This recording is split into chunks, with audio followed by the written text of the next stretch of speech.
Kalau menurut saya akan menjelaskan dulu kerjaan saya yang dikerjakan oleh saya, beban kerja saya apa aja, terus menanyakan solusi, kepada rekan kerja saya atau atasan saya, mana yang harus dikerjakan terlebih dahulu dan mana yang harus ditunda terlebih dahulu. Menurut saya sih, tanya ke atasan, minta prioritasnya yang mana dulu, yang mau dikerjain gitu.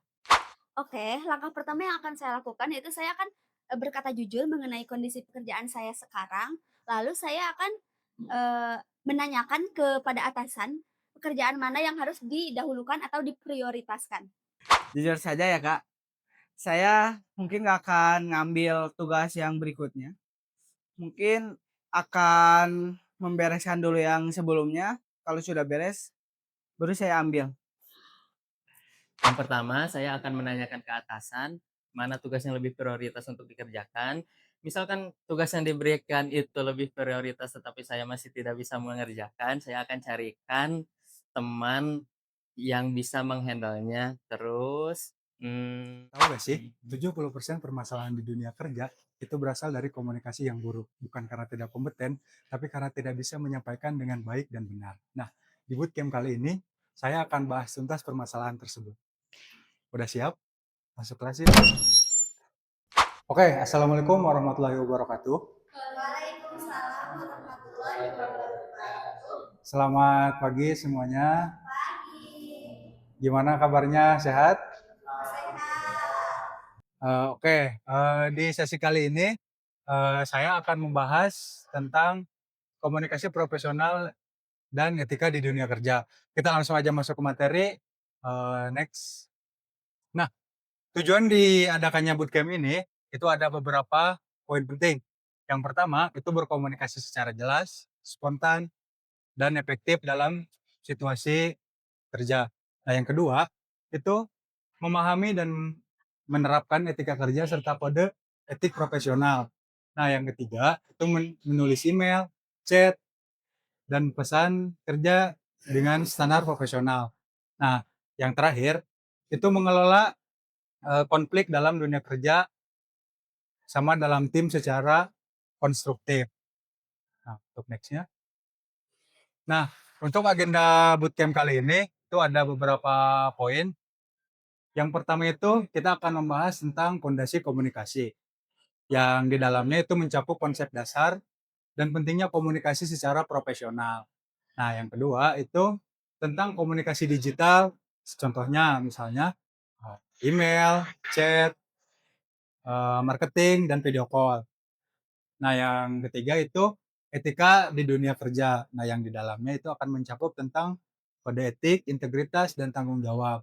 Nah, yang terakhir itu kolaborasi dan simulasi, yang di dalamnya nanti ada kerja tim dan manajemen konflik.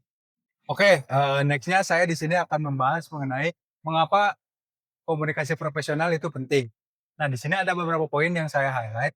Yang pertama itu 70% masalah di tempat kerja itu bersumber dari komunikasi yang buruk. Nah, kalian pernah gak sih ketika kalian di dunia kerja atau di kampus, kalian mengalami hubungan yang toksik? Nah, ini tuh mengakibatkan apa? Ini tuh mengakibatkan kerugian, entah itu bagi diri kalian ataupun bagi perusahaan.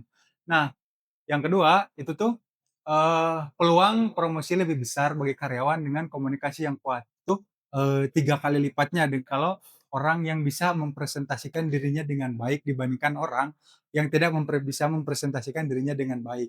Mau sepintar apapun, mau sejenius apapun, kalau kalian tidak bisa mempresentasikan diri kalian dengan baik, itu tuh akan sulit untuk mendapatkan promosi. Nah, yang terakhir itu tuh yang pertama dicari itu bagi perekrut di berbagai industri, itu tuh soft skill. Jadi, utamakan soft skill terlebih dahulu, terutamanya di bidang public speaking. Nah, di sini ada komunikasi yang baik, itu tuh membangun kepercayaan, mempercepat kolaborasi, dan mencegah kesalahpahaman yang berdampak pada hasil kerja. Baik, di sini saya akan melanjutkan materi yang telah dibahas. Di sini saya akan membahas tentang etika menulis email secara profesional. Ada beberapa hal yang perlu kalian perhatikan. Yang pertama adalah subjek. Pastikan subjek kalian tertulis secara ringkas dan menggambarkan isi pesan. Kemudian ada salam pembuka, pastikan sapaannya secara formal sesuai dengan penerima email tersebut. Kemudian ada isi pesan, pastikan isi pesannya jelas, terstruktur, dan satu topik utama. Kemudian yang terakhir ada penutup dan tanda tangan. Pastikan kalian melampirkan ucapan terima kasih dan identitas pengirim. Kemudian ada etiket penting yang harus kalian ingat juga untuk balas email 24 jam kerja. Jadi jangan balas email di luar jam kerja. Gunakan juga CC atau DCC sebagai salinan email secara bijak. Periksa ejaan sebelum mengirim, hindari huruf kapital semua karena itu terkesan berteriak dan kurang sopan. Tampilkan juga file sebelum menulis terlampir. Untuk selanjutnya ada etika chat atau mengirim pesan secara profesional. Di sini ada do and don't yang harus kalian perhatikan. Yang pertama, sampaikan pesan secara ringkas dan to the point. Dan hindari mengirim pesan terlalu panjang dan bertele-tele. Kemudian gunakanlah bahasa yang baku dan menghindari singkatan-singkatan yang berlebihan. Pastikan kalian mengirim pesan pada saat jam kerja dan konfirmasikan hal penting lewat saluran resmi. Kalian harus menghindari penggunaan emoji berlebihan dalam konteks formal. Hindari membahas masalah sensitif hanya lewat chat. Ada pula komunikasi efektif dalam tim. Yang pertama ada keterbukaan. Kalian bisa berbagi informasi yang relevan tanpa ditutup-tutupi. Kemudian memberikan umpan balik konstruktif yang mana memberikan masukan yang fokus kepada solusi bukan malah menyalahkan. Ada juga kejelasan peran yang mana kalian bisa memahami tugas masing-masing agar tidak tumpang tindih. Yang terakhir adalah apresiasi untuk mengakui kontribusi rekan-rekan kerja secara tulus. Ada reminder, kalian harus mengingat bahwasanya kerjasama tim yang baik akan menyelesaikan pekerjaan lebih cepat dan lebih ringan dan menghindari miskomunikasi serta konflik lainnya. Public speaking and presentasi profesional. Yang pertama adalah struktur. Strukturnya bisa dibuka, kemudian ada isi dan penutup yang jelas secara runtut. Kemudian ada latihan, berlatihlah agar penyampaian terasa alami dan tidak dibuat-buat. Kemudian ada juga kontak mata. Kontak mata ini penting untuk kalian membangun koneksi antar pembicara dan audiens. Kemudian ada kelola rasa gugup. Kalian bisa melakukan tarik nafas atau bisa juga mengatur tempo bicara. Kemudian ada visual pendukung, gunakanlah slide untuk penguat bukan naskah. Jadi tidak terpaku kepada slide. Kemudian ada sesi tanya jawab, dengarkan penuh sebelum menjawab.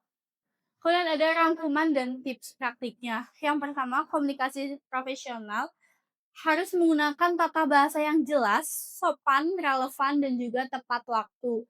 Perhatikan juga bahasa verbal dan nonverbal secara seimbang. Kemudian terapkan etiket digital dalam email, chat, ataupun rapat online. Yang keempat ada junjungan integritas, kerahasiaan, dan konflik kepentingan. Yang kelima adalah komunikasi tim yang baik mempercepat penyelesaian masalah. Mungkin itu saja yang bisa kami sampaikan dalam sesi bootcamp kali ini. Kurang lebihnya mohon maaf. Wassalamualaikum warahmatullahi wabarakatuh.